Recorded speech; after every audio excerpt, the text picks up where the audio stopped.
For years, Officer Daniel Briggs and Officer Mark Keller abused their badges. Every false report was buried, every complaint erased, every show of force excused. They believed no one could touch them, that their power was absolute. Until they confronted the wrong woman, a blind black judge walking with her service dog through a quiet neighborhood. To them, she seemed vulnerable, easy to dismiss, another complaint that would vanish like all the others. They didn't see the federal judge beneath the dark glasses, a woman armed not with weapons but with law, resolve, and allies. When their arrogance pulled the trigger on her loyal dog, they ignited a fight they could never contain, one that would burn them from within. Before we go any further, comment where in the world you are watching from and make sure to subscribe because tomorrow's story is one you don't want to miss. The morning light spilled over the treetops in Oak Ridge Estates, casting long shadows across the pristine sidewalks. Judge Mariah Ellison stepped carefully along her familiar route, the gentle pressure of Justice's harness in her left hand. The German Shepherd moved with purpose, his steps synchronized with hers after years of partnership. "Good morning, Mrs. Chen," Mariah called, her keen hearing picking up the distinctive sound of her neighbor's garden shears trimming roses. "Judge Ellison, beautiful morning, isn't it?" Mrs. Chen replied, her voice warm. "Justice looking handsome as always." Mariah smiled, running her free hand along Justice's back. His fur felt warm in the early sunlight. He knows it too. Gets extra proud when people compliment him. Justice's tail wagged steadily as they continued their walk. The neighborhood smelled of fresh-cut grass and flowering jasmine. Mariah had memorized every crack in the sidewalk, every driveway, every fire hydrant along their route. Her blindness had never stopped her from mapping her world with precision. 3 steps to the miller's driveway, she murmured to herself, an old habit from when she'd first lost her sight 15 years ago. Now it was second nature, but the quiet reminders gave her comfort. Justice stopped at the corner, waiting for her command to cross. Mariah listened carefully for cars, then nodded. Forward. They were halfway across Maple Street when she felt Justice tense slightly under her hand. The dog's pace slowed, a signal that someone was approaching. Mariah recognized the heavy footsteps even before the sour smell of cigarettes reached her. Harold Whitaker. The thought made her shoulders tighten. "Morning," she said politely, though she knew better than to expect a response. 3 years of living on the same block had taught her that much. Harold made a sound, something between a grunt and a snort. "Yeah." Justice maintained perfect position beside her, ignoring Harold completely as they passed. Mariah held her head high, her posture impeccable. 15 years on the federal bench had taught her to carry dignity like armor. Behind them, Harold's voice carried in a deliberate half-whisper. "Doesn't belong here. Bringing down property values." The words were meant for her to hear. Mariah kept walking, her face composed even as anger flared inside her chest. Justice sensed her tension and pressed closer to her leg. A small comfort. They'd almost reached the end of the block when a squirrel darted across their path. Justice gave one sharp bark and pulled slightly on his harness, the first break in his perfect behavior all morning. "Easy, Justice," Mariah said calmly, stroking his head. "Leave it." The dog immediately returned to position, the momentary distraction forgotten. Mariah smiled, proud of his quick response. She reached into her pocket for a small treat, rewarding his obedience. Behind them, Harold Whitaker watched with narrowed eyes. His face twisted into something ugly as he pulled out his phone. This was exactly what he'd been waiting for. Any excuse, any small infraction. His thumb jabbed at the screen as he dialed 911. "Emergency services," came the operator's voice. Harold's tone instantly changed, infused with false panic. "Yes, I need to report a dangerous situation. There's a black woman who can't control her aggressive dog. It's lunging at everything. Nearly attacked me. He turned away from the street, lowering his voice. She's blind. Can't see what that animal is doing. There are kids in this neighborhood. They're not safe with that beast around. The operator asked for his location, which he provided quickly, adding, "Hurry, before someone gets hurt." The dog's a German shepherd, big one. She's heading east on Maple toward the park. After hanging up, Harold watched Mariah's retreating figure with bitter satisfaction. His lips curved into a thin smile. She walked with such confidence as if she belonged in this neighborhood, his neighborhood. The dog was just an excuse. What really bothered him was her presence, her success, her refusal to be intimidated by him. "We'll see how proud you are now," he muttered, pocketing his phone. Across town at the police station, the dispatch radio crackled to life. "Unit 47, we've got a call about an aggressive dog threatening neighborhood children at Oak Ridge Estates, Maple Street near Parkview Lane." Officer Daniel Briggs grabbed the radio. "Unit 47 responding. Details on the dog?" "German Shepherd. Handler reported as a blind black female, heading toward the park area." Briggs looked over at his partner, Officer Mark Keller, who was finishing his coffee. "Got a dog call. Guess we're animal control today." Keller tossed his empty cup in the trash. "Better than writing tickets. What's the situation?" "Some shepherd going crazy. Owner can't control it." Briggs stood up, checking his belt. "Apparently she's blind. Recipe for disaster right there." Keller smirked, adjusting his cap. "Blind person with an aggressive dog. What could go wrong?" His tone dripped with sarcasm. "Let's go before some kid gets their face chewed off." They headed to the patrol car, Briggs sliding behind the wheel. "You know the protocol on dangerous animals," he said, his voice suddenly serious. Keller nodded, his expression hardening. "If that dog makes one wrong move—" "Exactly." Briggs started the engine, flipping on the siren as they pulled out of the station. "Better safe than sorry." As they drove, Keller pulled up the neighborhood on his phone. Oak Ridge Estates. Fancy area. Probably some rich lady who got a guard dog she can't handle. "Don't matter how rich she is," Briggs said, his knuckles white on the steering wheel. "Law's the law. Dog goes after someone. We do what needs doing." The patrol car sped through morning traffic, siren wailing. Inside, both officers had already formed a picture in their minds of what they'd find, a picture tainted by Harold's exaggerated report, by their own preconceptions, by a system that trained them to see threats first and people second. 5 minutes out," Briggs announced, pressing harder on the accelerator. Keller nodded, looking out the window at the increasingly upscale houses as they entered Oak Ridge Estates. "Let's get this over with." The morning sun glinted off their badges as they raced toward Maple Street, toward justice and Mariah, toward a confrontation built on lies and prejudice, a confrontation neither the judge nor her loyal companion saw coming. The police cruiser screeched to a halt at the curb, its tires catching on loose gravel.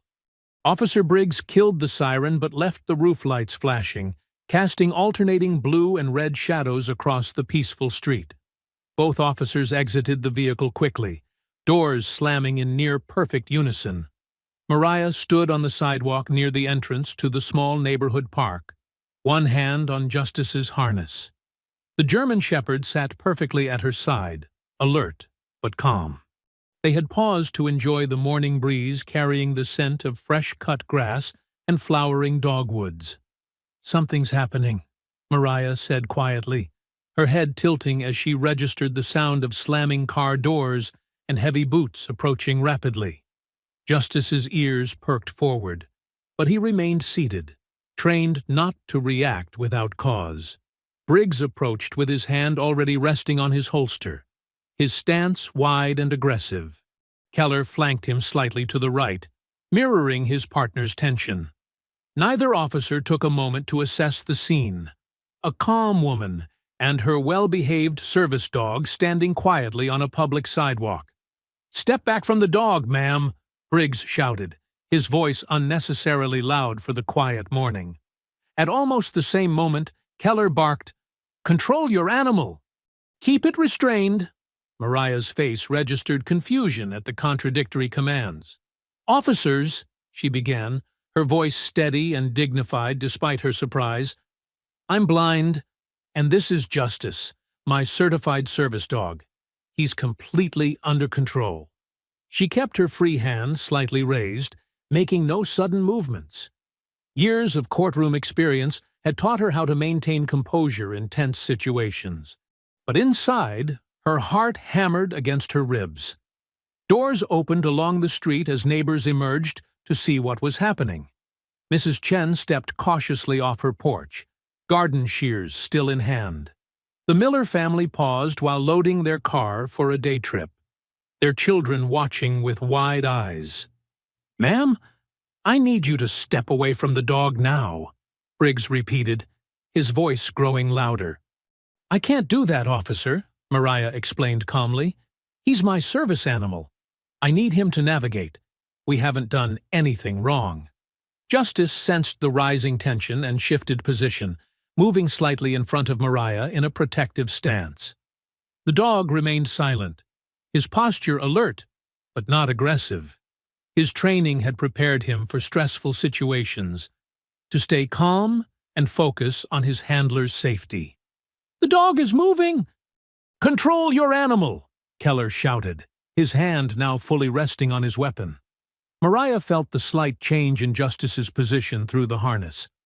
"He's just doing his job, protecting me. He's not being aggressive." From the sidewalk across the street, Harold Whitaker appeared, walking closer with a smirk stretching across his face. He stopped a safe distance away, arms crossed over his chest. "See?" Harold called out, loud enough for everyone to hear. "I told you she can't control it. That dog's been causing problems for months." Mariah's head turned toward Harold's voice, her expression hardening with recognition. "That's not true.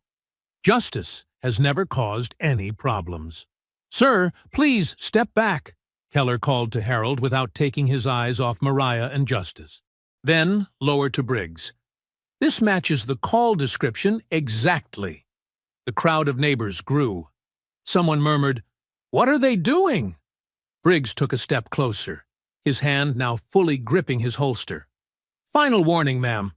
Control your dog or step away from it." "Officer, please," Mariah said, struggling to keep her voice level. "I'm Mariah Ellison. There's been a misunderstanding. Justice is a trained service animal. He's not dangerous." Justice remained in his protective stance, but the tension in the air caused him to let out a soft, low growl. Not lunging, not barking, just a warning sound deep in his throat. "The dog's aggressive," Keller shouted, drawing his weapon and holding it at his side. Mariah heard the distinct sound of a gun being unholstered. Fear flooded her system. "No, he's just responding to your tone. Please, lower your voices and he'll relax." She reached down to place her hand on Justice's back, trying to reassure him. "Easy, Justice. It's okay." Harold's voice cut through again, dripping with manufactured concern. "Officers, there are children here. That dog lunged at kids earlier." "That's a lie," Mrs. Chen called out from her yard. "That dog has never hurt anyone." Briggs's face flushed red. The contradicting voices, the pressure of the growing crowd, and his own adrenaline created a perfect storm of poor judgment. "Ma'am, get that dog under control now!" Justice turned his head toward Briggs, still growling softly, standing his ground in front of Mariah. "He is under control," Mariah insisted, her composure finally breaking. "If you would just—" "Gun!" Keller suddenly shouted, though nothing in Mariah's hands or pockets resembled a weapon. The false alarm sent Briggs over the edge. In one fluid motion, he drew his weapon and aimed. "No!" Mariah screamed, sensing what was happening through the sudden movements and gasps of the watching crowd. The gunshot cracked through the morning air like thunder. Justice made no sound as the bullet struck him. His body jerked violently, then collapsed heavily onto the sidewalk in front of Mariah, blood pooling quickly beneath him. Mariah felt the harness go slack in her hand, felt Justice's weight hit the ground. For one terrible second, she couldn't process what had happened. Then Justice gave a single, soft whimper. "Justice?" Her voice broke as she dropped to her knees, hands desperately searching for her companion. When her fingers met warm, wet fur, a primal sound escaped her throat. "No, no, no! What have you done?" The neighbors erupted in screams and shouts. Mrs. Chen dropped her garden shears with a clatter. A child began to cry. "He was protecting me!" Mariah cradled Justice's head, feeling his labored breathing against her hands. "He was just doing his job." Briggs stood frozen, gun still extended, as the reality of what he'd done began to sink in. Keller stepped forward, not to help, but to establish control of the chaotic scene. "Everyone stay back!" Keller shouted at the gathering crowd. Harold Whitaker's smirk had vanished, replaced by a look of shock. Even he hadn't expected this outcome. He began to back away, trying to disappear before anyone connected him to what had just happened. Justice's breathing grew more ragged under Mariah's trembling hands. Blood soaked through her clothing as she bent over him, tears streaming down her face. "Stay with me," she whispered to him, her world collapsing around her. "Please, stay with me." The morning sun continued to shine brightly, indifferent to the tragedy unfolding beneath it. Birds sang in the trees lining the park. A gentle breeze carried the scent of blood across the once peaceful street. And in the sudden silence that followed the gunshot, before the chaos of voices resumed, the only sound was the soft, weakening heartbeat of a loyal companion who had done nothing wrong except exist in a world where some lives were valued less than others. Mariah knelt on the hard sidewalk, her hands pressed against Justice's fur. His chest no longer rose and fell. The warm blood that had pumped through his veins now soaked the concrete beneath them, staining her hands and clothes. Though her body trembled, her face remained composed, a mask of dignity, even as her world collapsed around her. "Justice," she whispered one last time, running her fingers through his soft fur. The connection they'd shared for 7 years, through courthouse hallways, morning walks, and quiet evenings at home, severed in an instant by a bullet. Neighbors rushed forward, their faces twisted with horror and outrage. Mrs. Chen reached Mariah first, kneeling beside her despite the blood. "This is wrong," Mrs. Chen said, her voice breaking. "He did nothing wrong." Tom Rivera, a retired Army veteran from 3 houses down, stepped directly between the officers and Mariah. "What the hell did you just do?" he demanded, his hands clenched into fists at his sides. "That was a service animal." Others joined him, forming a protective half-circle around Mariah and Justice. Their voices rose in a chorus of anger and disbelief. "I saw everything. That dog wasn't aggressive. She told you she was blind. Someone call 911. They are 911. What are we supposed to do?" Officer Keller stepped forward, his hand still hovering near his weapon. The crowd's anger seemed to bounce off him, replaced by a cold satisfaction that turned the corners of his mouth upward. "Everyone needs to step back," he ordered, his voice carrying no trace of regret. His eyes locked on Mariah, still kneeling beside Justice. "Should have had that mutt under control." The crowd gasped collectively. Several people pulled out phones, recording Keller's callous words and Briggs's still shocked expression. Something shifted in Mariah at that moment. The initial shock gave way to a familiar clarity, the same clarity she felt on the bench when Justice hung in the balance. She gently laid Justice's head down and stood, her movements deliberate and controlled. Blood dripped from her fingertips and stained the front of her light blue walking outfit. Though she couldn't see the officers, she turned toward them with unerring precision, orienting to the sound of Keller's voice. She stood tall, her back straight, her unseeing eyes somehow finding Keller's face. "Do you know who I am?" Her voice cut through the morning air, clear and commanding. The crowd fell silent, hanging on her every word. "I am Judge Mariah Ellison, Federal Court." The crowd gasped again, this time with recognition. Someone whispered, "The civil rights judge." The blood drained from Briggs's face as the implications hit him like a physical blow. His gun, still in his hand, suddenly felt heavy. He holstered it with trembling fingers. "Federal," he repeated, the word barely audible. Keller's smirk vanished. His eyes darted between Mariah, the crowd with their recording phones, and his partner. "Ma'am, there seems to be a misunderstanding," Keller began, his tone dramatically different, almost deferential now. "We responded to a call about an aggressive dog threatening—" "Save it," Mariah cut him off, her voice sharp enough to make him flinch. "Officer Briggs just shot a clearly marked service animal belonging to a blind person.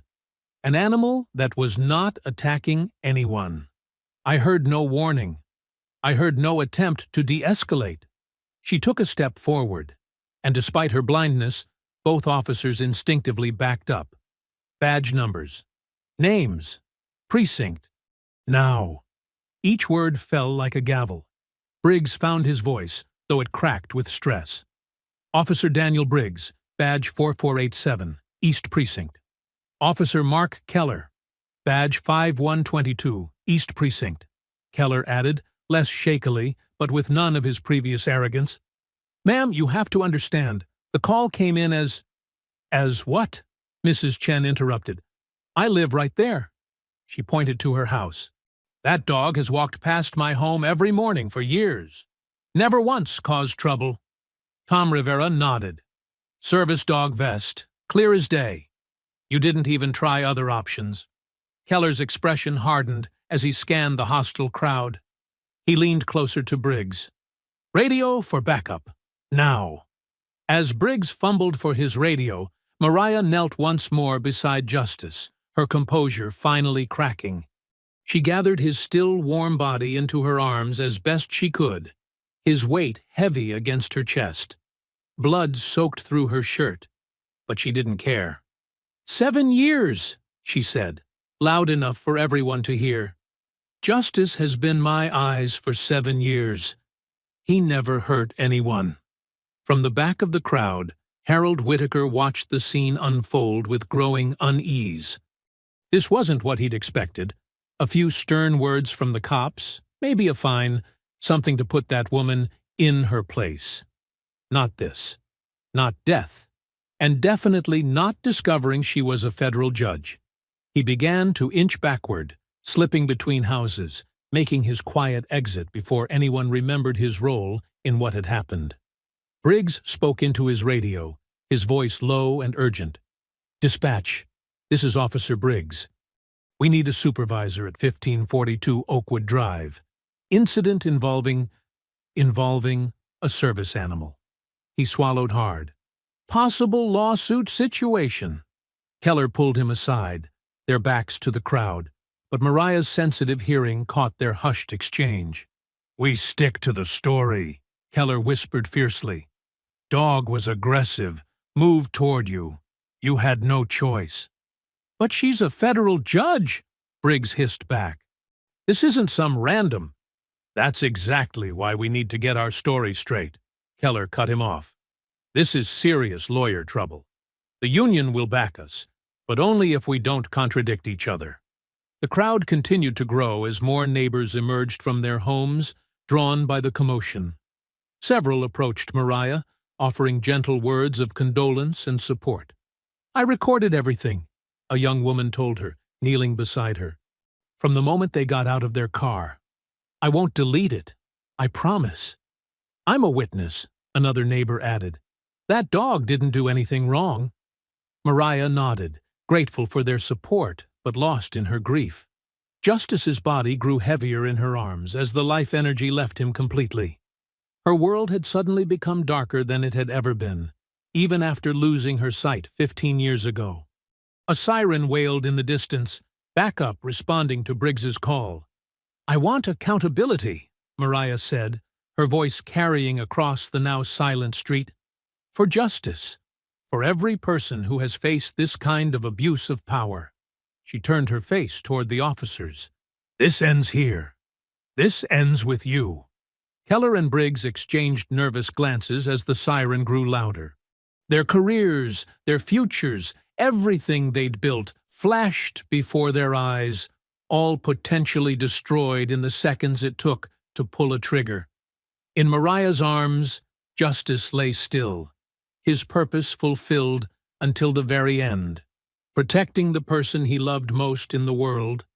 Even in death, his body shielded her from the officers who had taken his life. The house felt empty. Mariah stood in her doorway, her hand trembling slightly as she reached for where justice would normally guide her. The silence was deafening. "One step up," she whispered to herself, muscle memory from years of justice's gentle guidance. She made her way inside, counting steps and trailing her fingers along familiar walls. Without justice, her home, once a sanctuary, now felt like an obstacle course. She bumped her hip against the corner of the hallway table, knocking over a picture frame. The glass shattered when it hit the floor. Mariah knelt carefully, feeling for the shards. Her fingers found the frame first, then the photo inside. She didn't need to see it to know what it showed. Her and Justice on the courthouse steps the day he completed his service training. Her fingers traced the edges of the frame, feeling where the glass had broken away. The doorbell rang, startling her. She placed the broken frame on the table and made her way carefully to the door. "Who is it?" she called. "It's Mrs. Chen, Judge Ellison. I brought some food." Mariah opened the door. The smell of homemade chicken soup wafted in. "You shouldn't have to cook tonight," Mrs. Chen said gently. "None of us can believe what happened. It was horrible. Just horrible." "Thank you," Mariah said, accepting the warm container. "Would you like to come in?" "Just for a moment. My husband is waiting in the car." Mrs. Chen helped Mariah set the soup in the refrigerator. "The whole neighborhood is talking about it. Tom Rivera is organizing people to give statements. We all saw what happened." Before Mrs. Chen left, she squeezed Mariah's hand. "We're with you, Judge." What they did wasn't right. Throughout the evening, more neighbors came. Tom Rivera brought bread from his wife. The Jacksons from down the street brought a casserole. Each visitor expressed outrage, offered condolences, promised to stand as witnesses. But when the last neighbor left, the silence returned, heavier than before. Mariah sat on her couch, Justice's collar in her hands. Her fingers traced the worn leather, the metal tags that jingled whenever he moved. She pressed the collar to her chest and finally allowed herself to break down, sobbing until her throat hurt. The television murmured in the background. She'd turned it on for company, unable to bear the quiet. Suddenly, the reporter's words cut through her grief. "Mo's statement from the police union regarding this morning's shooting of a service animal." Mariah raised her head, wiping tears away as she turned up the volume. "The East City Police Union issued the following statement today," the reporter continued. "Officers responded to a 911 call reporting an aggressive dog threatening neighborhood children. Upon arrival, the animal displayed threatening behavior toward the officers, forcing them to take necessary action to protect themselves and bystanders. While we regret the outcome, our officers acted within protocol given the dangerous situation." Mariah's hand tightened around Justice's collar. "Liars," she whispered. "He never threatened anyone." Her phone rang. It was her colleague, Judge Roberts. "Mariah, I just saw the news." "Are you all right?" "No, Raymond, I'm not." Her voice cracked. They shot Justice. And now they're lying about it. I heard their statement. It's disgraceful. Judge Roberts paused. The Chief Justice called me. Words spreading through the judiciary. And? There's concern, Mariah, about a judge being involved in a high-profile incident with police. Mariah sat straighter. Concern? My service dog was murdered by trigger-happy cops who are now lying about it. I should be the one receiving concern, not causing it. I know, I'm on your side. But there are whispers that you should handle this quietly, for the good of the judiciary. Handle this quietly? The words tasted bitter. You mean let them get away with it? That's not what I said. It's what you meant. After hanging up, Mariah sat motionless, Justice's collar still clutched in her hand. The system she'd dedicated her life to was already closing ranks, not around her, but around her dog's killers. A knock at the door pulled her from her thoughts. Judge Ellison? Internal Affairs, ma'am. May we have a word? Two detectives, one man, one woman, sat across from Mariah at her kitchen table. They'd introduced themselves as Detectives Morgan and Perez. We understand this is a difficult time, Detective Morgan began, his voice practiced in false sympathy. But we need to get your statement about what happened this morning. Mariah recounted everything, Harold's known prejudice, Justice's calm behavior, the officer's contradictory orders, the shot without warning. And you're certain the dog didn't lunge at the officers? Detective Perez asked. Justice was a trained service animal. He would never lunge unless I was in danger. But given your condition, Morgan said delicately, is it possible you misinterpreted the sequence of events? Mariah's face hardened. My blindness doesn't affect my hearing or my memory, Detective. I know exactly what happened. Of course, Perez interjected smoothly. But trauma can affect perception. And without being able to see, there are dozens of witnesses, Mariah cut in. Neighbors who saw everything. People with video recordings. The detectives exchanged glances. We've taken statements from several witnesses, Morgan said. Their accounts vary. And Officer Keller's report indicates your dog charged at them, barking aggressively. That's a lie. His report also mentions that you were unable to control the animal when ordered to do so. Mariah's hands formed fists on the table. Justice was under perfect control until your officers created chaos by shouting contradictory orders. Well, Perez said, closing her notebook, we'll continue investigating. The body cam footage should clarify things. I want a copy of that footage, Mariah said immediately. Morgan cleared his throat. Unfortunately, there seems to have been a technical issue. The footage was corrupted during transfer. IT is working to recover it. Mariah didn't believe him for a second. How convenient. After the detectives left, Mariah locked her door and leaned against it, exhaustion washing over her. She'd spent decades in courtrooms, could recognize perjury and obstruction when she heard it. They were building a wall of lies, brick by bureaucratic brick. She made her way to the kitchen for a glass of water when she heard it, the soft purr of a car engine idling outside her house. Moving carefully to the window, she cracked the blinds open, a habit from when she could see. Is someone there? She called to her empty house. Her neighbor Tom's voice came through the window from his porch across the street. Police car, unmarked. Just sitting there, watching your house. Mariah felt a chill run down her spine. They just flashed their lights, Tom called a moment later.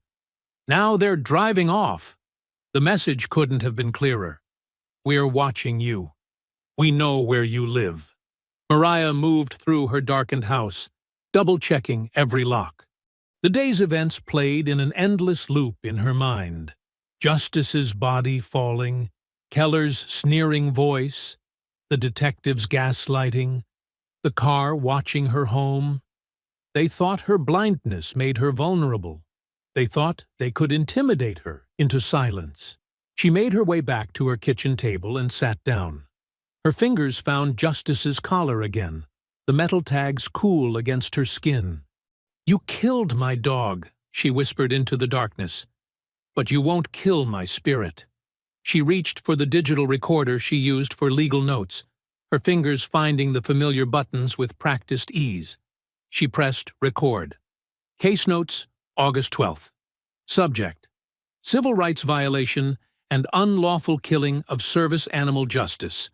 Badge number SD 42781. Her voice grew stronger with each word. Perpetrators: Officers Daniel Briggs and Mark Keller, East Precinct. Witnesses: minimum 12 neighbors present at scene. Evidence: multiple civilian videos, contradicting official report.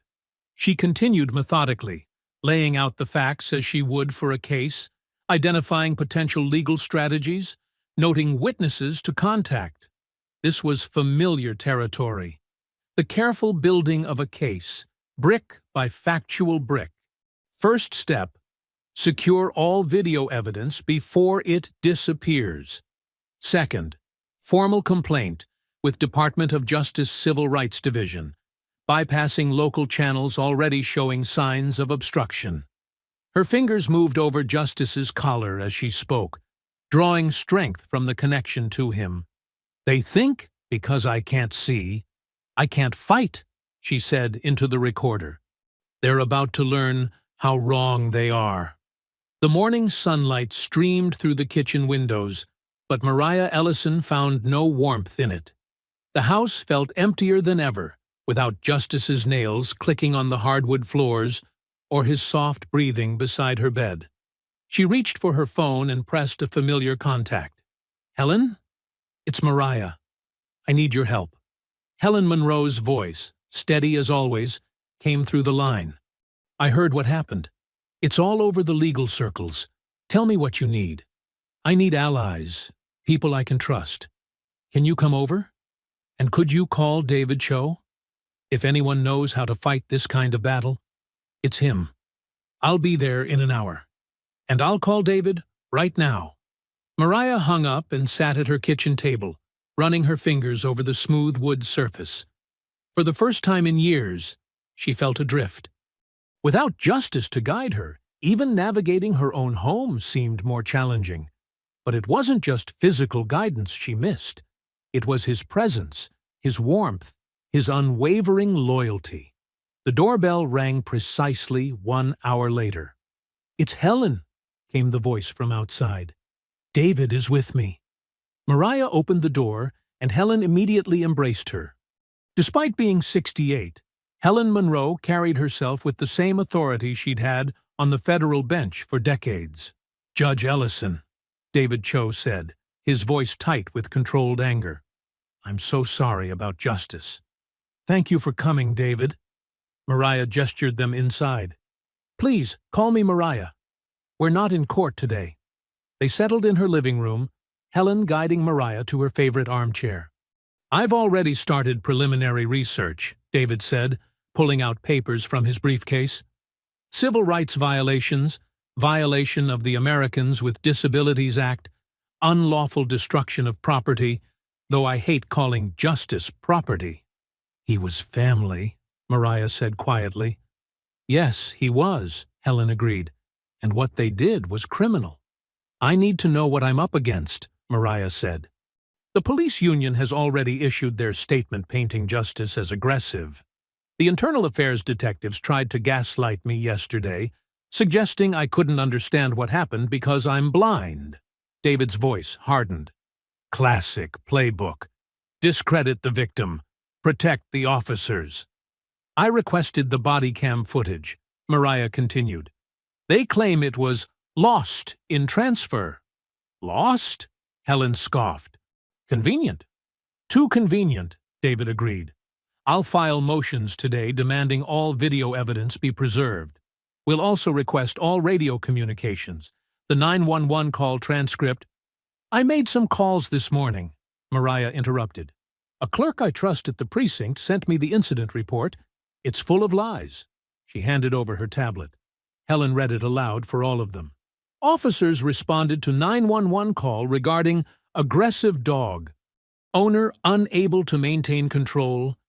Dog barked and lunged at officers. Officer Briggs discharged weapon in defense of public safety. Helen's voice trailed off in disgust. It's fabricated from start to finish, Mariah said. And notice who they cite as their primary witness? Harold Whitaker. Your neighbor? David asked. The one who made the call? The racist neighbor who's been trying to drive me out of the neighborhood for years, Mariah clarified. The report quotes his 911 call extensively, but conveniently omits his coded language about how people like her don't belong here. David was typing furiously on his laptop. We need to get the actual 911 recording, the unedited version. I have a contact at the dispatch center, Helen offered. I'll make the call. Mariah stood up, pacing carefully along the familiar path between her armchair and the window. There's more. Last night, an unmarked police car sat outside my house. They flashed their lights before driving away. Intimidation, David said, his voice rising with anger. They're trying to scare you into silence. It won't work, Mariah said firmly. Helen's phone rang, and she stepped into the kitchen to take the call. When she returned, her face was grim. My contact says the 911 recording has been placed under restricted access. Only senior officers can access it now. More cover-up, David muttered. Mariah took a deep breath. I think it's time to use my position. I have contacts at the Department of Justice. If a federal judge can't get action on this, who can? She dialed a number she rarely used, direct to the office of the Assistant Attorney General for Civil Rights, Thomas Bennett, an old colleague from law school. Tom, it's Mariah Ellison. Mariah? His voice sounded strained. I was going to call you. I heard what happened. Then you know why I'm calling. I need the DOJ to intervene. These officers killed my service animal, and now the department is covering it up. A heavy silence filled the line. Mariah, I need to be straight with you. There's been talk at the highest levels. The police union has powerful allies, and they're framing this as a judge overreacting situation. Overreacting? Mariah's voice rose. They shot my service dog. I know, but... He lowered his voice. I've been advised to tell you, for the good of the judiciary, to stand down. The words hit Mariah like a physical blow. Stand down? She repeated, her knuckles white around the phone. My dog was murdered, Tom. I understand that, but pursuing this could create complications. The optics of a federal judge in a public battle with law enforcement. The optics? Mariah cut him off. A blind black woman had her service animal executed, and you're worried about optics? Mariah, please. I thought I could count on you, Tom. My hands are tied, he said quietly. I'm sorry. She hung up without saying goodbye. Helen and David watched her, concern etched on their faces. The DOJ isn't going to help, Mariah said flatly. Apparently, I should stand down for the good of the judiciary. Unbelievable, Helen muttered. Not really, David said. The system protects its own. And right now, those officers are being protected by everyone from their sergeant to the DOJ. Mariah nodded slowly. You're right. This isn't just about two bad officers. It's about a system that shields them. Later that day, after court had adjourned and her colleagues had gone home, Mariah sat alone in her chambers. The room was silent, except for the ticking of the antique clock on her bookshelf. She reached into her bag and pulled out Justice's collar, holding it tightly in her fist. The metal tags clinked softly against each other. For 28 years, she had served on the bench, first as a district judge, then elevated to the federal level. She had believed in the system, defended it, been proud to be part of it. Now that same system was telling her to look the other way while her dog's killers walked free. They're all connected, she whispered to the empty room. The police, the union, the internal affairs. even the judiciary, all protecting each other. The weight of betrayal settled over her like a heavy cloak. This wasn't just a fight against Briggs and Keller. It was a fight against an entire system designed to shield them.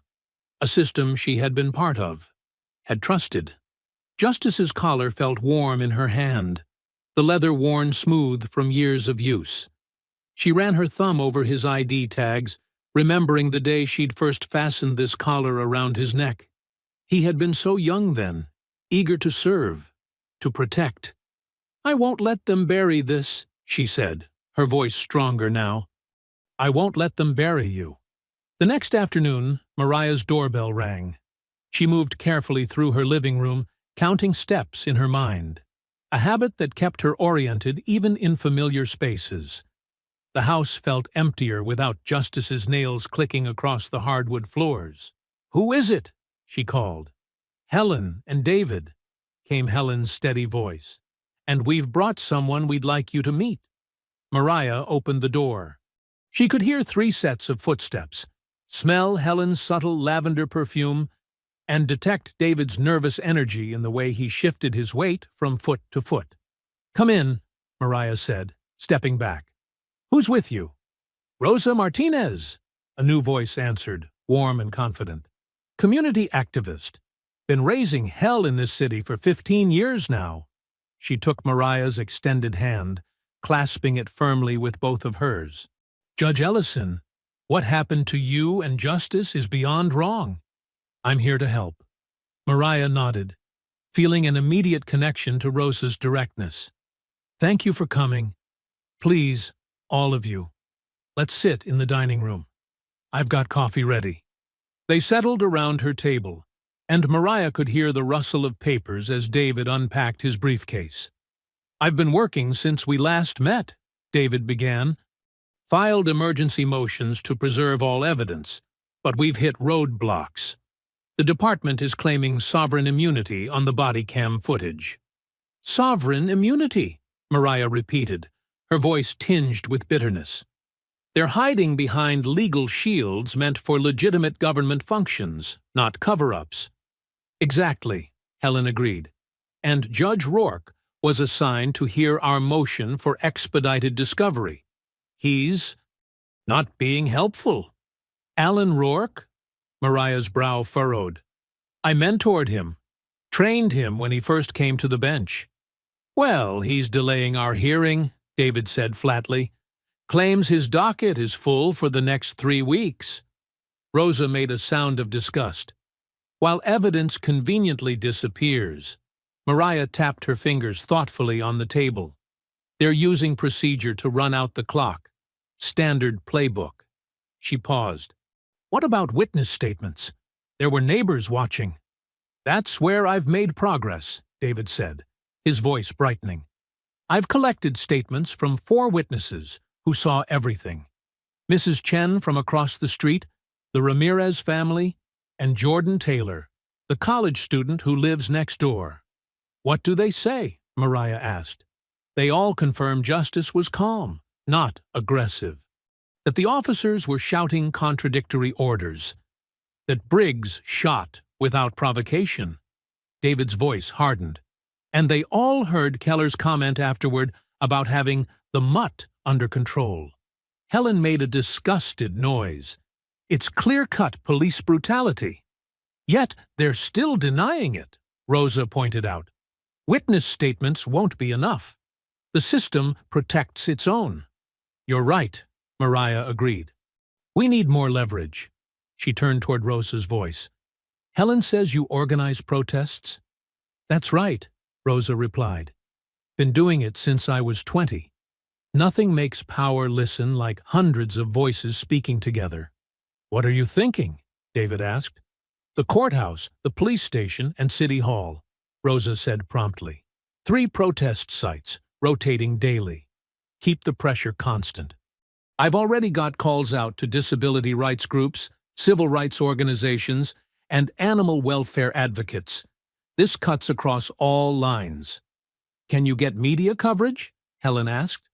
"Already have commitments from 2 local stations and a national podcast," Rosa said.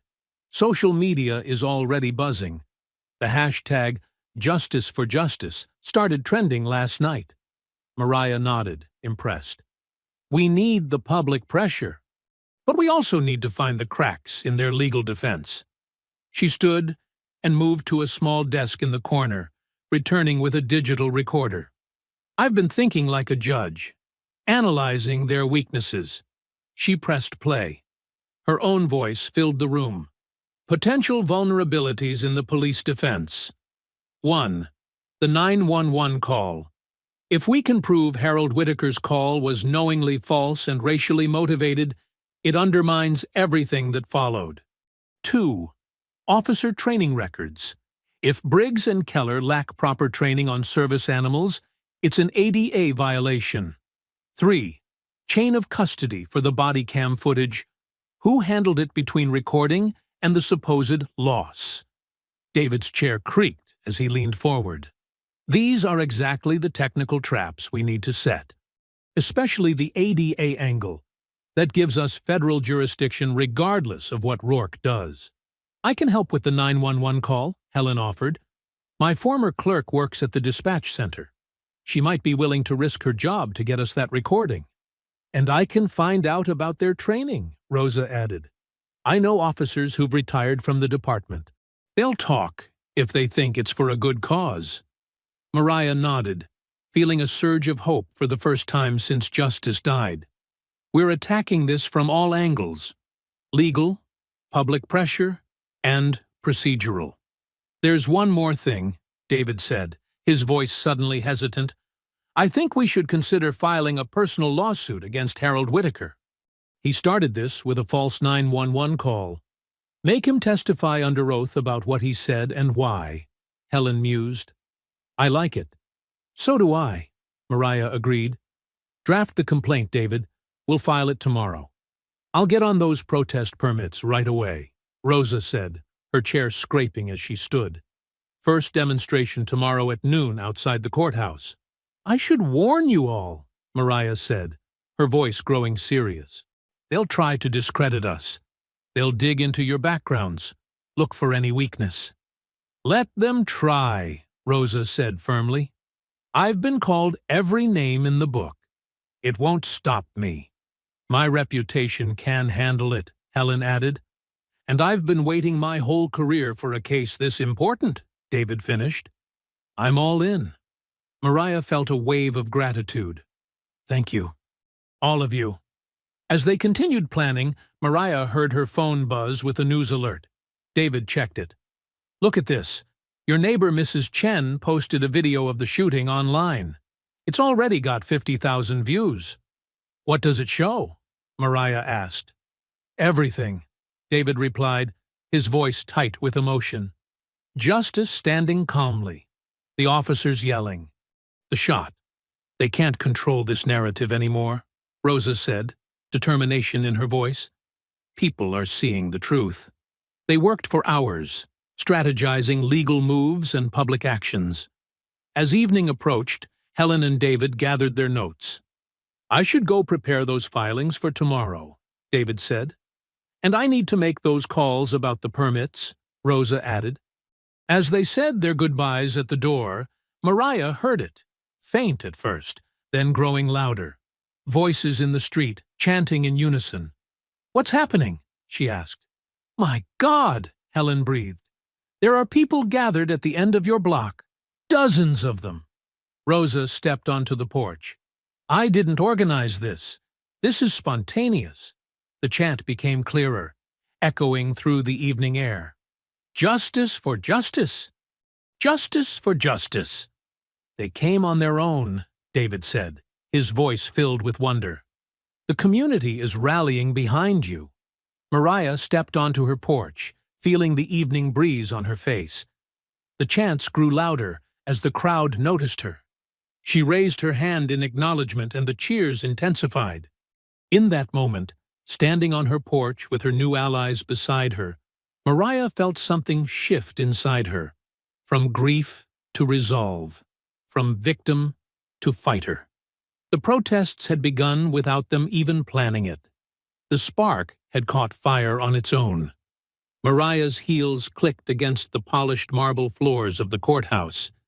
Her cane tapped steadily as she made her way to Judge Alan Rourke's chambers, a path she knew by heart from her years mentoring him.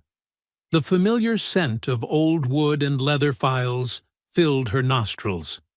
"Judge Ellison," his secretary greeted her warmly. "Judge Rourke is expecting you." The door opened, and Alan's footsteps approached. "Mariah, please come in." His voice was smooth as ever, but something felt off, a slight tension in his tone that her sharp ears caught. "Thank you for seeing me, Alan." She settled into the chair he offered, placing her cane beside her. "Of course.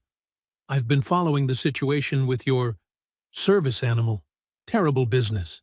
He cleared his throat. "Coffee?" "No, thank you." Mariah sat straight-backed, dignified. "I'll be direct, Alan. You're slow-walking our motions for discovery. The body cam footage is critical evidence, and every day of delay increases the risk it gets lost permanently." Papers shuffled on his desk. "Mariah, you know how backed up our dockets are. I have to maintain proper procedure." "Proper procedure?" She kept her voice level. "You and I both know emergency motions take priority when evidence preservation is at stake. I taught you that during your first month on the bench." A long pause followed. When he spoke again, his voice had that politician's smoothness she'd always warned him against. "The police union has filed counter-motions. There are jurisdictional questions to consider. These things take time." "Time we don't have," Mariah cut in. "Alan, I trained you. I fought for your appointment. You know what's right here." His chair creaked as he leaned back. "Perhaps that's why this is difficult. You taught me to consider all angles, to maintain judicial impartiality. Don't quote my own lessons back to me to justify obstruction." Steel entered her voice. "This isn't about impartiality. This is about justice being buried under paperwork while evidence disappears. I understand you're emotional about your dog. This isn't about emotion." Mariah's fingers gripped her armrest. "This is about police officers shooting a service animal without cause, then covering it up. This is about a system protecting its own at the expense of justice." She leaned forward. "You know me, Alan. Would I pursue this if I wasn't certain? Your certainty isn't the issue." His voice grew colder, more distant. "There are larger considerations." "Yes, there are. Like integrity. Like standing up to corruption. Like everything I taught you about a judge's duty." Silence filled the room. When he spoke again, his tone was dismissive. "I'll review the motions as my schedule permits. That's all I can offer." Mariah stood, her disappointment heavy in her chest. "I expected better from you, Alan." She left his chambers, but paused outside when she heard his phone ring. Something in her gut told her to wait, to listen. "Officer Keller," Alan's voice carried through the door. "Yes, I just spoke with her." Mariah's breath caught. "Don't worry," Alan continued, his voice low but clear to her trained ears. "I'll stall this case into the ground. By the time I'm done, any evidence will be long gone." A pause.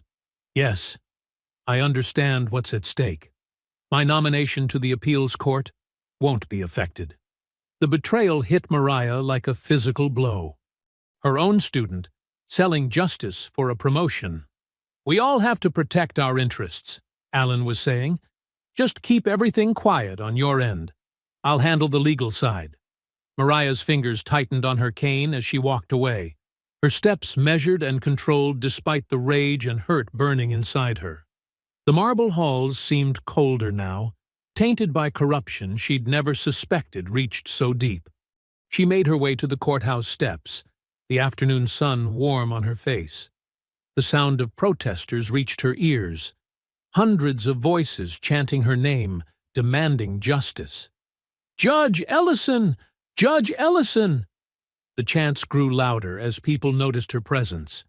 She could hear signs rustling in the wind, feet shuffling on concrete. the energy of the crowd pulsing through the air. "We stand with you," someone shouted, and others took up the cry. The contrast struck her hard.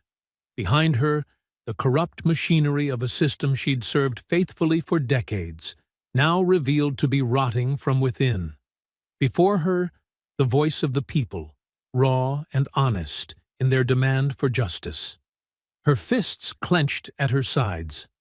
Alan's betrayal cut deep, not just personally, but at her faith in the institution itself. She had guided him, shaped him, believed in him, and he had chosen power over principle. The crowd's energy washed over her, their support almost physical in its intensity. Their passion both lifted her spirit and highlighted the bitter taste of betrayal in her mouth. These people believed in justice, believed in her fight.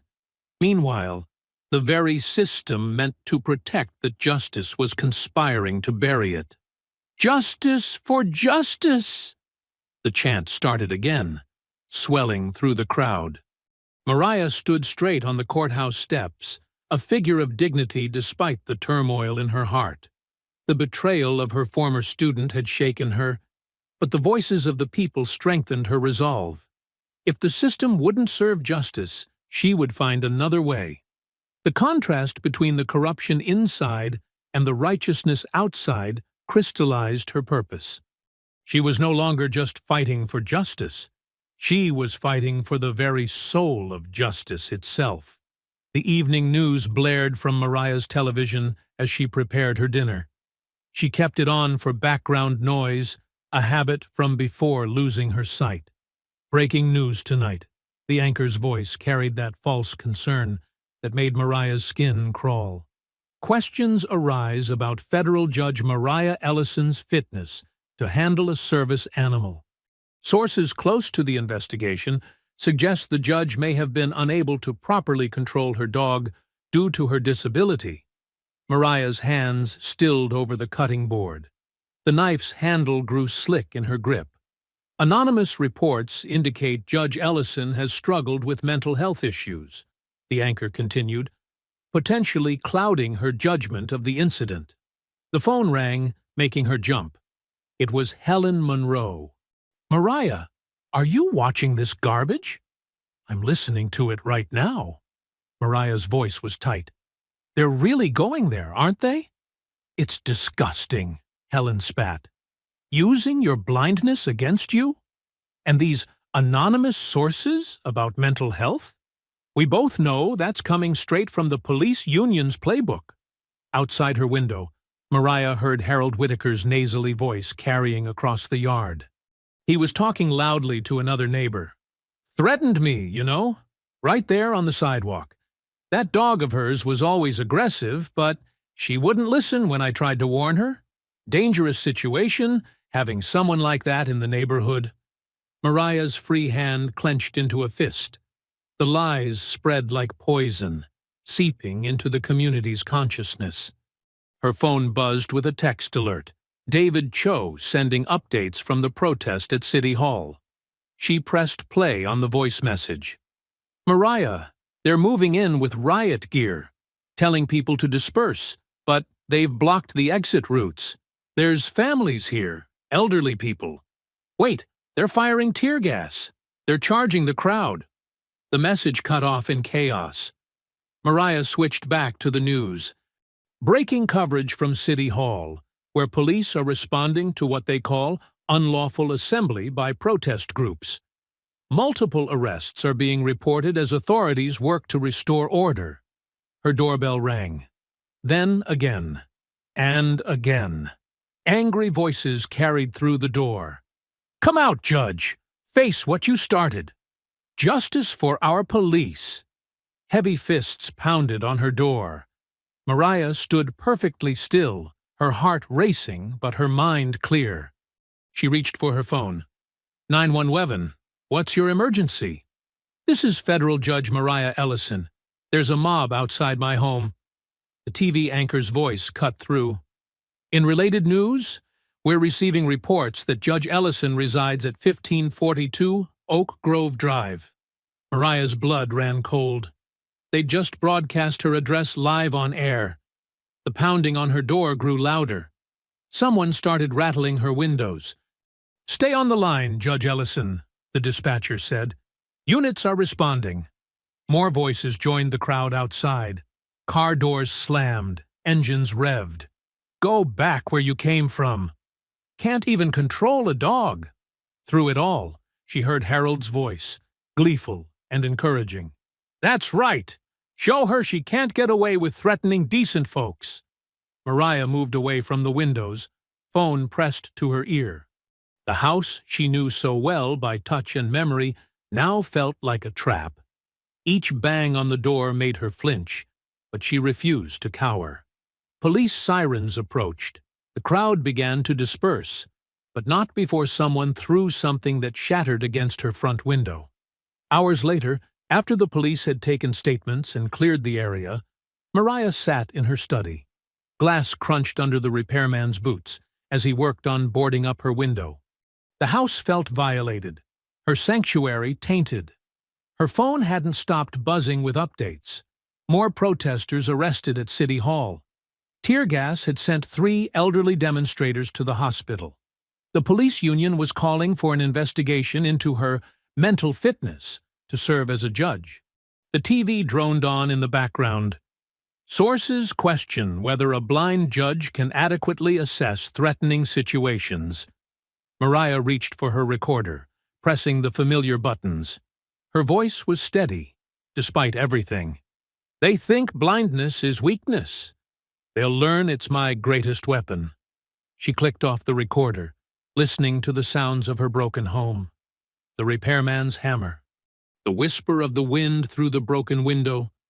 Distant sirens. Harold's voice still carrying from his yard, spinning more lies. The system was showing its teeth now, trying to tear her down with every weapon it had.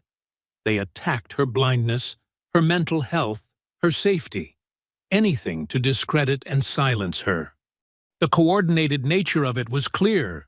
From the news reports to the leaked address, from Harold's rumors to the police union's smears. They were all connected, all part of the same machine grinding against her. But they had miscalculated. Each attack, each lie, each attempt to break her only strengthened her resolve. They thought her blindness made her vulnerable. They were wrong.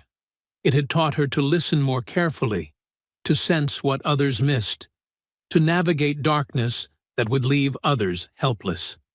The repairman finished his work, boots heavy on her porch as he left. Mariah sat in her chair, surrounded by the remnants of their intimidation attempt, and began to plan her next move. They had shown their desperation tonight. Now she would show them her strength. Mariah's phone vibrated just before midnight. An unknown number. She almost ignored it, but something made her answer. "Judge Ellison?" The voice was male, young, nervous. "This is Officer Luis Ramirez. Please don't hang up." She sat straighter in her chair. "I'm listening. I was there that day, behind Briggs and Keller. What they did, what we did, it wasn't right." His voice shook. "I have something you need to see. The real footage." Mariah's heart raced, but she kept her voice steady. "How do I know this isn't another trap?" "Because I took an oath to protect and serve. What happened to justice? It goes against everything that badge stands for." He paused. "I'm risking my career. Maybe worse. But I can't sleep at night knowing what really happened." They arranged to meet in 30 minutes at a 24-hour diner across town. Mariah called David Cho immediately. "I need you to come with me," she said, "and bring recording equipment." The diner's bell chimed as they entered. The night waitress barely looked up from her crossword puzzle. David guided Mariah to a corner booth where a young man in civilian clothes sat fidgeting with a coffee cup. "Officer Ramirez?"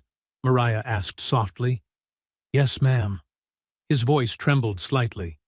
"Thank you for coming." They ordered coffee they wouldn't drink. Ramirez spoke in hushed tones, glancing frequently at the door. "I downloaded the footage before they could delete it," he said, sliding a USB drive across the table. Briggs and Keller didn't know I had access to the cloud backup. David plugged the drive into his laptop. Mariah listened intently as he described what he saw. "Justice is completely calm," David whispered. "He's standing perfectly still next to you. Briggs is shouting, but the dog isn't even barking." He continued narrating. "Keller's deliberately blocking your path. Briggs has his hand on his weapon before Justice even moves. The dog only steps forward when Briggs lunges at you." Mariah's hands clenched under the table. "And after?" David's voice hardened. "They're laughing. Briggs says, 'Blind Betch won't be so high and mighty now.'" Keller's congratulating him on his shot. The coffee cups rattled as Ramirez's hands shook. "There's more," he said. "They called Harold Whitaker later that day. Thanked him for the heads-up about you. Said they'd take care of the problem." "It was planned," Mariah breathed. "They were waiting for an excuse." "The whole department's corrupt," Ramirez said. "But this? Shooting a service dog? Targeting a federal judge? I couldn't stay quiet." "You're very brave," Mariah said softly. "But after this goes public, they'll know it was you." "I know." His voice was resigned but determined. "My uncle lost his seeing eye dog to trigger-happy cops in California. History keeps repeating because good people stay silent." They spent the next hour planning. David copied the footage multiple times. Rosa Martinez joined them, bringing her laptop and social media expertise.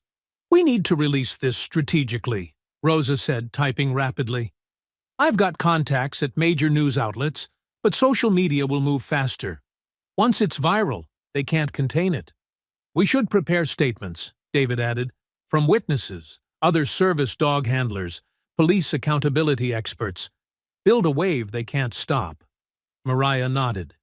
"Officer Ramirez, are you sure about this? There's no going back." "I'm sure, Your Honor." His voice was stronger now. "Some things matter more than a badge."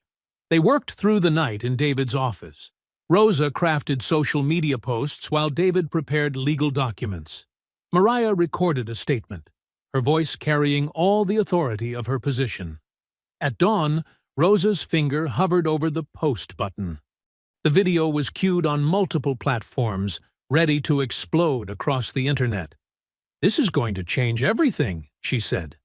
"It already has," Mariah replied, thinking of Ramirez's courage. Rosa pressed post. Within minutes, the notifications started. 10,000 views, Rosa reported. 20,000 comments flooding in. It's being shared by major activists. David's phone rang. CNN wants a statement. So does MSNBC. 50,000 views, 100,000. It's trending nationwide. Outside, car horns started honking.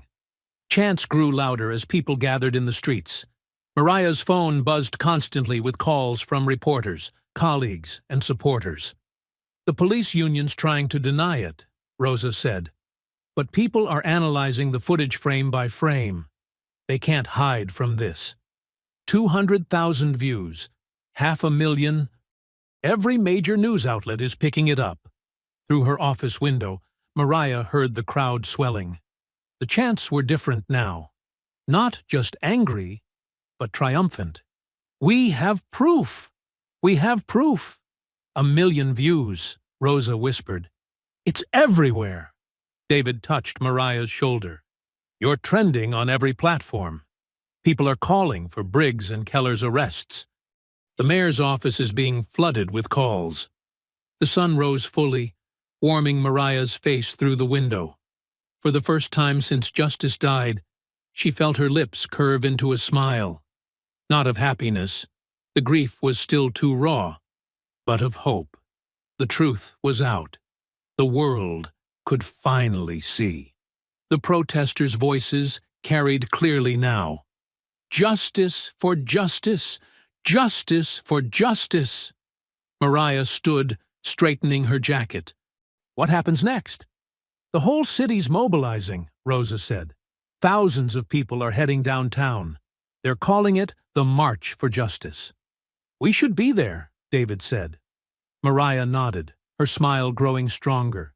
The truth had been her weapon all along. Now it was finally cutting through their lies.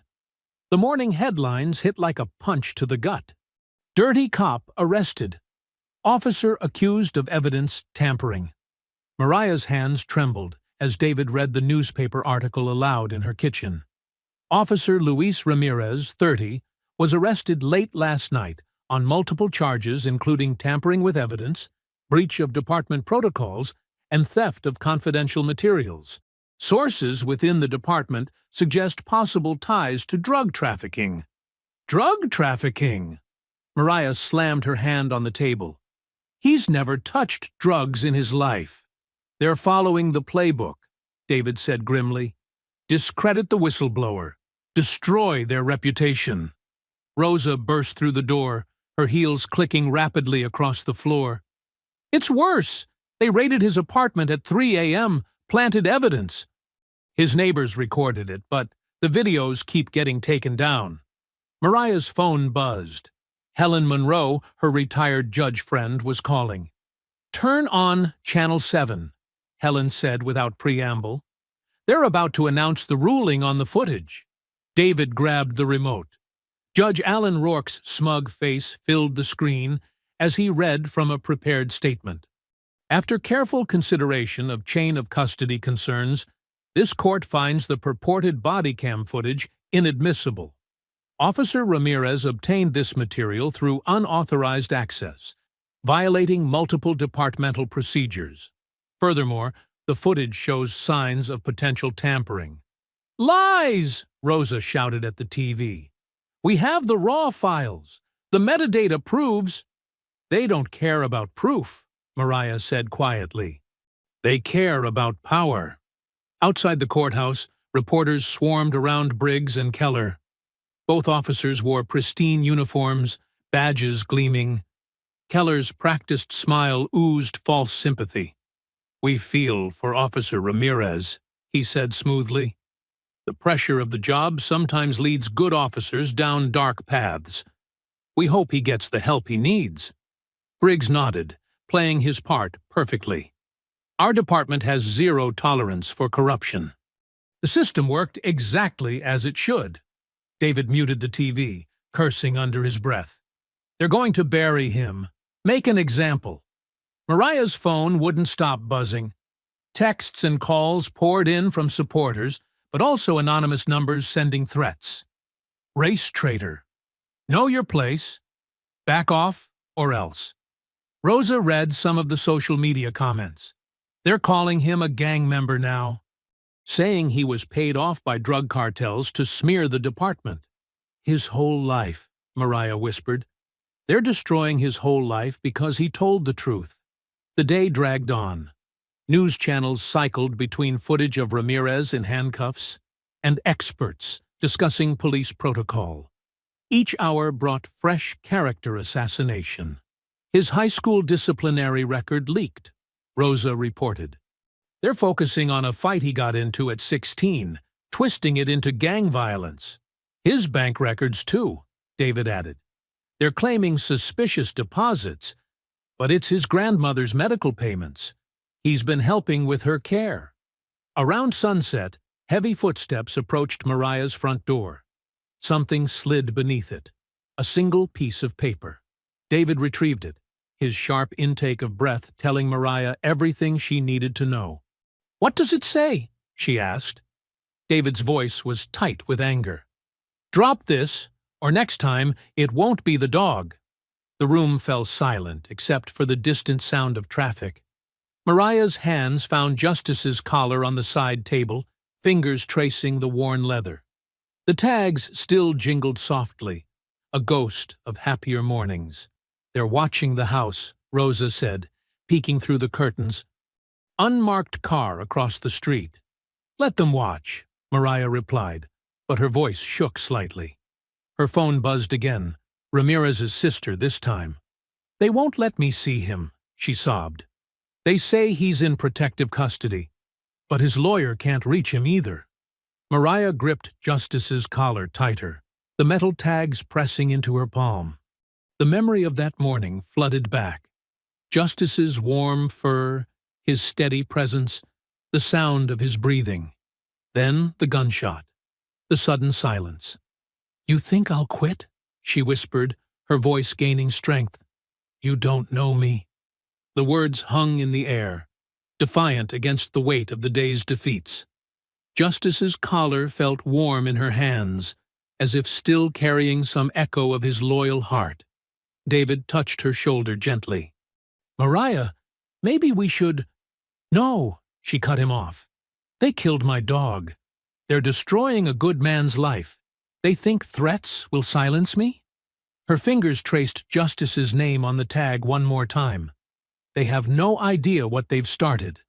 Rosa's phone chimed with another alert. "They're transferring Ramirez tonight. Maximum security, like he's some kind of dangerous criminal." "He knew," Mariah said softly. "He knew this would happen, and he did it anyway. Because it was right." Outside, the unmarked car's engine started. Headlights swept across the living room walls as it pulled away. A reminder that they were always watching, always waiting.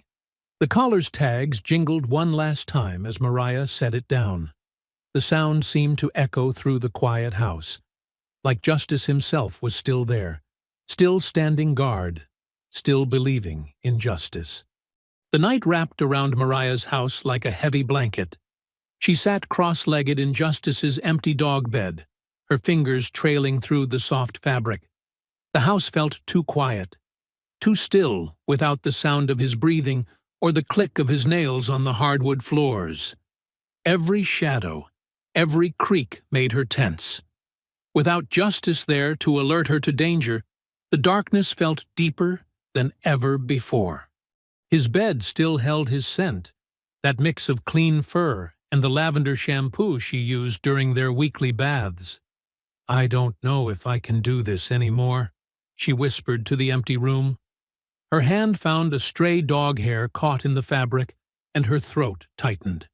"I'm not as strong as everyone thinks." The doorbell rang, making her jump. "Who is it?" she called out, her voice shakier than she wanted. "Helen Monroe," came the familiar voice. "And I brought that tea you like." Mariah made her way carefully to the door, counting steps she usually took with confidence when Justice guided her. She opened it after checking the security chain. "You look terrible," Helen said bluntly, the scent of peppermint tea following her inside. "When's the last time you slept?"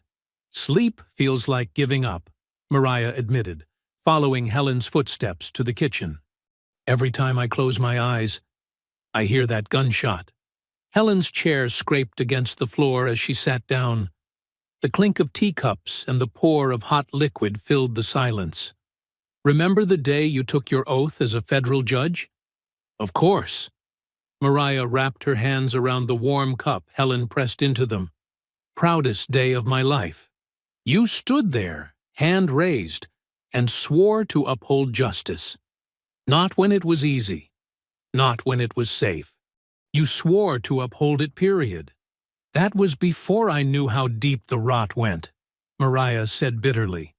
"Before I watched them destroy a good man for telling the truth. Before they murdered my dog in broad daylight and got away with it." "Got away with it so far," Helen corrected. "You're not some rookie lawyer they can intimidate. You're federal judge Mariah Ellison. You've spent decades learning how this system works from the inside." The tea's warmth seemed to reach into Mariah's chest, fighting against the cold fear that had settled there. "They have all the power. They have force," Helen countered. "You have something better. You have the law itself. They're so used to bullying their way through. They forget that true power comes from justice, not violence." Another knock at the door interrupted them. Rosa's voice called out, "Judge Ellison? It's Rosa Martinez." Helen let her in, and Rosa's quick footsteps approached the table. "The community's asking about you. They're worried." "They should be worried about Ramirez," Mariah said. "He's the one in danger." "You don't understand," Rosa said, pulling out a chair. You're their hope. Every time you walk into that courthouse with your head high, it shows them that standing up to bullies is possible. Even without justice? Mariah's voice cracked on his name. Especially without justice, Rosa insisted. They thought killing him would break you. Show them how wrong they were. Helen's hand covered Mariah's. Remember that case last year? The one about the immigrant children being denied schooling? The district tried every trick to stop those kids from enrolling, Mariah remembered. And you found 7 different legal precedents they'd overlooked. You built your case so carefully they couldn't wiggle out of it. That was different, Mariah protested. That was in my courtroom, where rules matter. Rules always matter, Helen said firmly. They're just counting on you forgetting that. They want you emotional, reactive. They expect you to fight hard, but you need to fight smart. Rosa's chair creaked as she leaned forward. The protests are still growing. People are angry about Ramirez. We can channel that energy, but they need to see you leading the charge. Not with force, Helen added quickly. With authority. With dignity. With the full weight of federal law behind you. Mariah's fingers found Justice's collar again, but this time, instead of grief, she felt something else stirring. Purpose, determination. The same fire that had driven her to become a judge in the first place. They think, because I'm blind, I can't see them clearly, she said slowly. But I've spent my whole life learning to see what others miss. Every detail, every contradiction, every loose thread they left hanging. Now you're thinking like a judge again, Helen said approvingly. The community's ready, Rosa added. They just need direction, strategy. Mariah straightened in her chair, her hands steady now as she set down her teacup. The weight of fear and doubt began to lift, replaced by something stronger, the steel core of justice that had carried her through decades on the bench. They're used to people fighting with anger, she said. They know how to handle protests and outrage, but they don't know how to handle someone who knows their playbook inside and out. And who has friends in high places, Helen reminded her. And a whole community behind her, Rosa added. The empty dog bed in the corner still ached like an open wound, but Mariah felt Justice's spirit with her, urging her forward. Not with barks and growls, but with the same steady loyalty he'd always shown. Smart, not hard, she repeated, tasting the words. They won't expect that. They're so used to throwing their weight around. They've forgotten what real justice feels like. The morning light filtered through the study's windows as Mariah ran her fingers over the Braille law books spread across her desk. The familiar dots beneath her fingertips felt like old friends, guiding her through decades of legal precedent. Helen sat nearby, papers rustling as she searched through case files, while David Cho paced the room, his footsteps quick and determined. Here's what they don't expect, Mariah said, pulling a specific volume closer. They think we'll file a standard wrongful death suit, something they can bury in local courts where Judge Rourke and his friends can kill it. They've got their usual playbook ready, David agreed, his pacing stopping. Delay tactics, jurisdictional challenges, evidence suppression. I've seen it 100 times.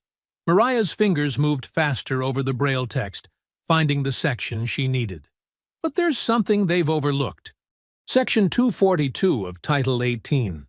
Helen's chair creaked as she leaned forward. The federal civil rights statute? That's rarely used. Exactly, Mariah said, a hint of satisfaction in her voice. It bypasses local jurisdiction entirely.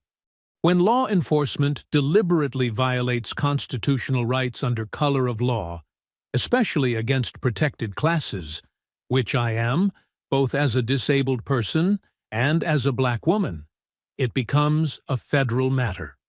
David's footsteps quickened with excitement. They can't hide behind qualified immunity either. Service animals are protected under the ADA. Justice wasn't just a pet. He was medical equipment, legally speaking. More than that, Helen added, papers shuffling. The body cam footage might be inadmissible in local court, but federal rules of evidence are different. We can subpoena the original files directly from the manufacturer. Mariah nodded, her hands moving to her laptop, fingers flying over the keyboard as she began drafting. We need to build this like a pyramid. Every block supporting the ones above it, no gaps they can exploit. The room filled with the sound of typing and rustling papers as they worked. David called contacts at the Civil Rights Division of the Justice Department. Helen reached out to her network of retired judges, each call adding another layer of support to their case. Judge Martinez in the Ninth Circuit owes me a favor, Helen said after one call. She's willing to file an amicus brief about the systematic abuse of qualified immunity in service animal cases. Good, Mariah said, still typing. And Professor Chen from Yale Law agreed to provide expert testimony about the Americans with Disabilities Act. We're not just building a case, we're building a framework for future cases. David's phone buzzed. Rosa says the protest crowds are growing. Church groups are joining in now. Veterans, too, after hearing how they treated a service animal. The public pressure helps, Mariah acknowledged. But this time we're not counting on it. This case will stand on legal merit alone. Hours passed as they worked. The afternoon sun shifted across the room. Mariah's housekeeper brought them sandwiches they barely touched, too focused on their task. Look at this pattern, Helen said, spreading out reports. 3 other cases in the past year where police shot service dogs, all buried in local courts, all with the same tactics. Add them to the filing, Mariah directed. Show it's not isolated, show it's systematic. Her fingers moved across her braille display, checking each paragraph for precision. Every word matters. Every citation needs to be perfect. David stopped his pacing to lean over the desk. They'll try to paint you as emotional, as pursuing a personal vendetta. Let them try, Mariah said calmly. The filing speaks for itself. Pure law, pure fact, pure precedent.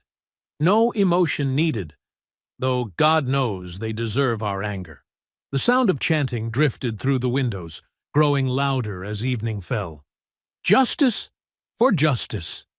Justice for justice. Helen touched Mariah's shoulder. They're gathering again. Must be hundreds out there. Thousands, David corrected, looking out the window. And news vans, too. Mariah saved her work with a few keystrokes. The media attention is useful, but it's not our focus. By the time this filing hits the federal docket tomorrow morning, it won't matter what they say on the news. The legal wheels will already be turning.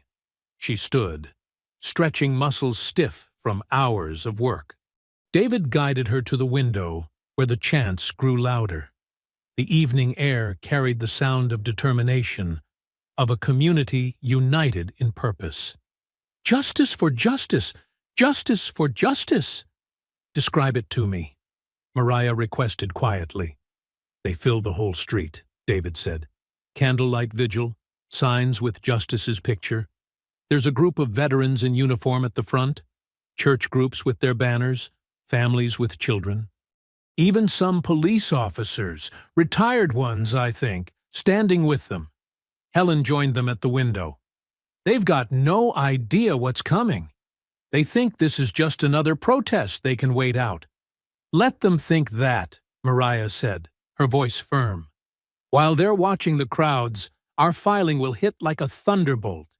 By the time they realize what's happening, it'll be too late to stop it. The chants continued, rising and falling like waves against the shore. Mariah stood straight and tall, feeling the energy of the crowd below. For the first time since Justice's death, the darkness didn't feel quite so heavy. The path ahead was clear, marked out in legal precedent and federal statute. Justice for justice. Justice for justice. Tomorrow, Mariah said softly, touching the window glass. Tomorrow we show them what real justice looks like. Rosa Martinez burst into Mariah's study without knocking, her footsteps quick and excited. "Judge Ellison, you need to hear this right now." Mariah turned from her desk, hearing the urgency in Rosa's voice. "What is it?" "One of our volunteers works as a janitor at Donovan's Bar and Grill," Rosa explained, pulling out her phone. "You know, that fancy place where all the lawyers hang out after court? She recorded something last night." David and Helen gathered closer as Rosa pressed play. Judge Alan Rourke's smooth voice filled the room, slightly slurred from expensive whiskey. "Don't worry about Mariah's little crusade, Mark. I've got it handled." Rourke's familiar laugh carried through the recording. "She thinks she's so clever with this federal filing, but I've already called in favors. We'll bury it in procedural motions until everyone forgets." Officer Keller's distinctive sneer followed. "Better work fast. These protesters aren't going away. Please. I mentored her, remember? I know exactly how she thinks. By the time she realizes what's happening, the statute of limitations will have run out. Your pension is safe." Mariah's hands gripped her desk, knuckles white. The betrayal cut deeper, hearing it so raw and unfiltered. "The recording goes on for 10 minutes, Rosa said. They get even more specific about how they're planning to obstruct justice. And there's no question, it's them. You can see them clearly in the security footage from the bar." Helen's chair scraped back. "This changes everything. Conspiracy to obstruct justice, caught on tape. The Bar Association will have to act." "Not just the bar," David added, already dialing his phone. "This is exactly what we needed to force federal oversight. I'm calling the Civil Rights Division right now." Rosa was already posting the recording online, her fingers flying over her phone. "Going live in 3, 2, 1. The response was immediate. Within minutes, their phones started buzzing with notifications, news alerts, text messages, calls from reporters. "CNN is running it," Helen reported, checking her tablet. "MSNBC, too. They're playing the audio on repeat." Mariah sat very still, processing. "Alan taught at the Judicial College with me, spoke at conferences about ethics, all while being this corrupt." The sound of sirens grew outside. Police cars and news vans were arriving, their flashing lights visible even to Mariah's limited perception. David hung up his phone. "DOJ is sending a team. They want all our evidence, especially the stuff about the other service dog shootings. This recording proves the pattern of cover-ups we suspected." Rosa's phone kept buzzing. "Social media is exploding. Adjutor Judge the Judge is trending. People are sharing clips of Rourke's speeches about judicial integrity, side by side with the recording." More footsteps in the hallway. Mariah's security detail arriving. "Judge Ellison," the lead officer said, "we need to move you. The press is swarming the building." "No," Mariah said firmly. "I'm not hiding. Not now." The next hours passed in a blur of activity. The recording played on every news channel. Legal experts dissected every word. Reporters dug into Rourke's past cases, finding suspicious patterns. By midnight, the Judicial Council announced an emergency session.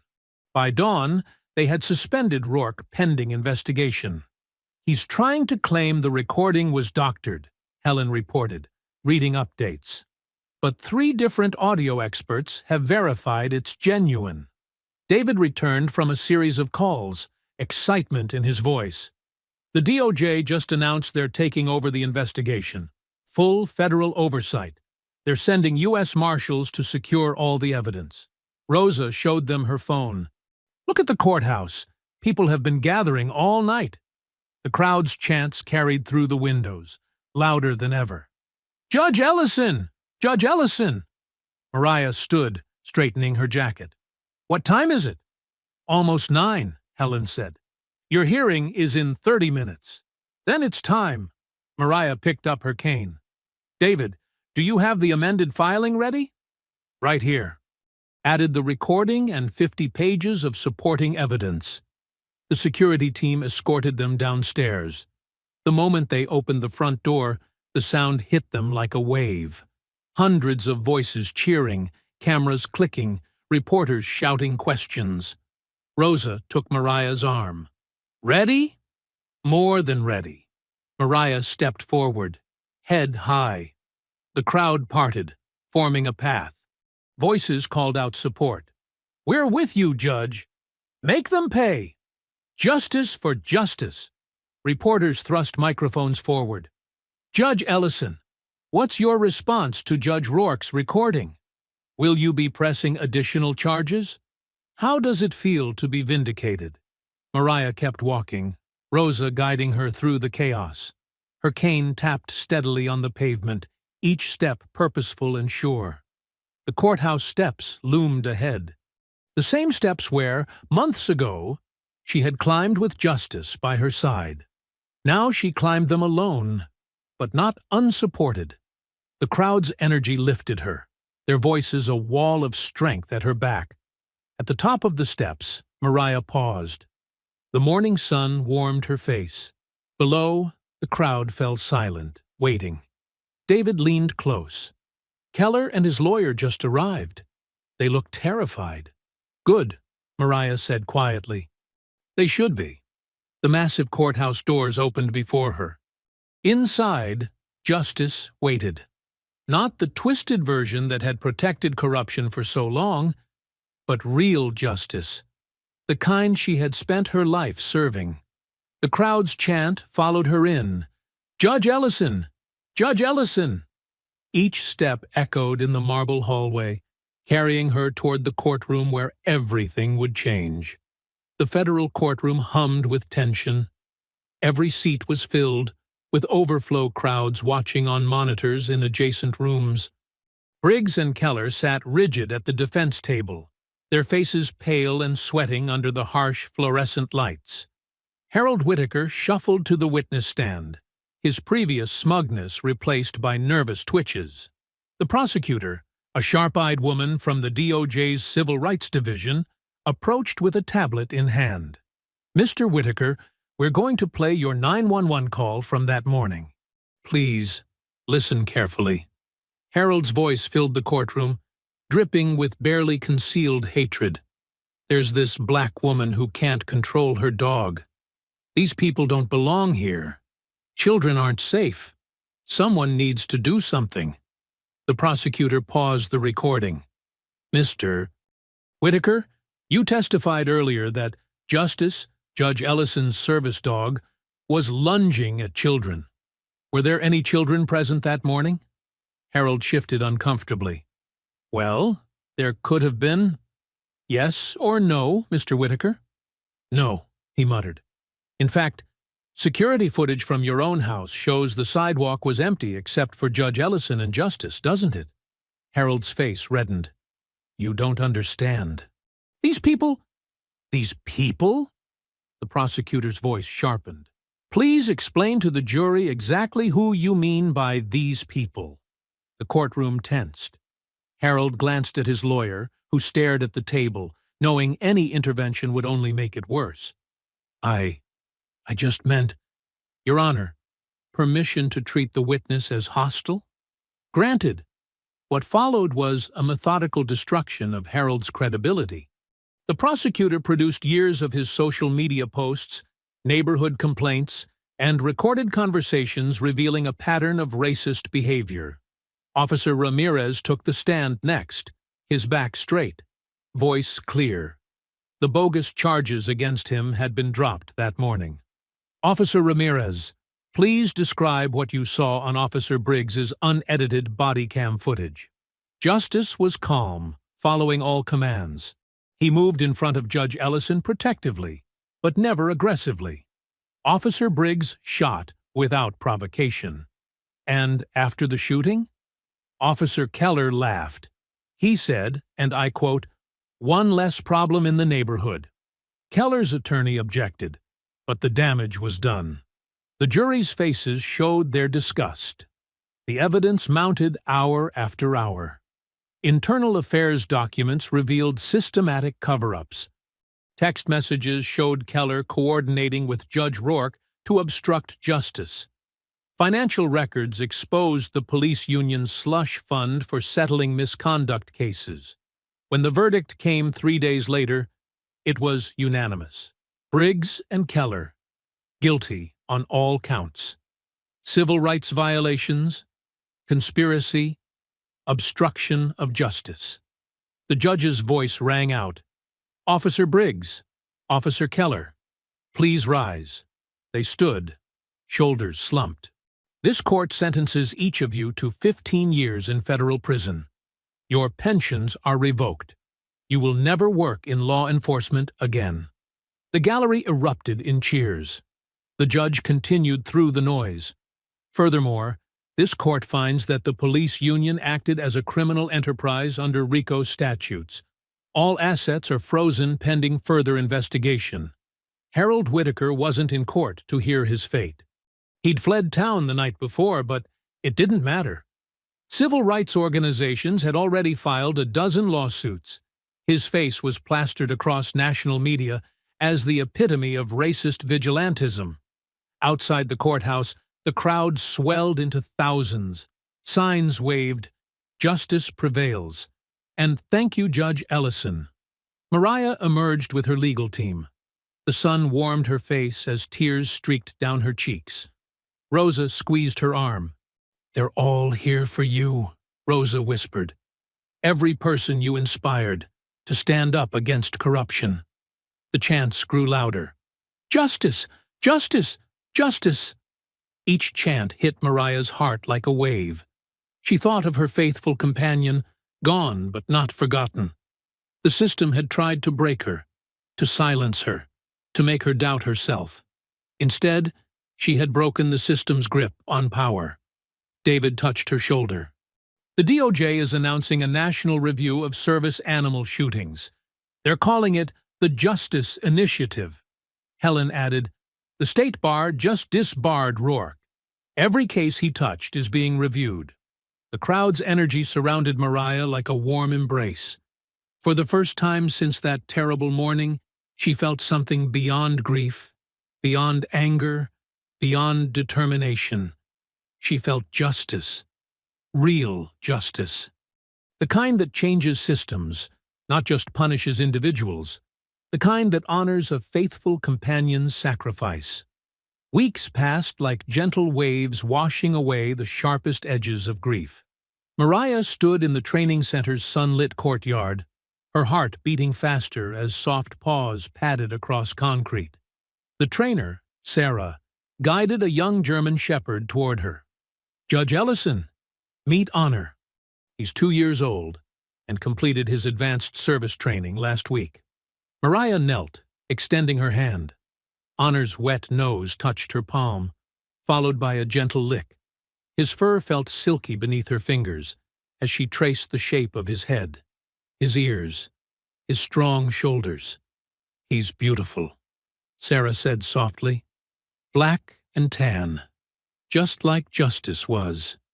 But he has his own personality, gentle, intuitive, and incredibly focused." Tears welled in Mariah's eyes as Honor pressed closer, as if sensing her emotion. The dog's warmth against her leg felt both familiar and new, like coming home to a house that had been carefully rebuilt. "Honor," Mariah whispered, testing the name on her tongue. The dog's tail wagged, thumping against her side. Sarah guided them through their first training session together. Honor responded to commands with precise attention, moving in perfect sync with Mariah's movements. When they practiced street crossing, his body positioned exactly where Justice used to be, Mariah felt a piece of her heart click back into place. That same afternoon, her phone buzzed with news that made her grip Honor's harness tighter. Congress had passed the Justice Act. The legislation, named after her fallen companion, created strict federal oversight of any cases involving service animals. It also established new protections for disabled individuals facing discrimination or police misconduct. The vote was overwhelming, David told her over the phone. Your story changed minds. Even politicians who usually block reform couldn't ignore this. The next morning, Mariah prepared to return to court for the first time since the trial. Honor's harness jingled as she attached it, the sound both different and right. She straightened her judge's robe, feeling its familiar weight settle on her shoulders. Outside the courthouse, a crowd had gathered. Not protesters this time, but supporters. Their cheers rolled up the steps like thunder as Mariah emerged from her car. Honor stood steady beside her, alert but calm. "Judge Ellison! Judge Ellison!" She recognized Rosa's voice in the crowd, then Helen's, then others, neighbors, activists, fellow judges who had stood with her. Their support wrapped around her like a shield. The first step felt momentous. Honor moved with perfect precision, matching her pace. Another step, then another. The marble stairs that had once felt like a mountain now rose before her like a path to victory. Reporters called questions. "Judge Ellison, how does it feel to return? What message do you have for other victims of police misconduct? Will the Justice Act prevent future tragedies?" She kept walking, Honor's harness firm in her grip. The dog navigated her past the press with gentle guidance, just as justice had done countless times before. Halfway up, a young girl's voice cut through the noise.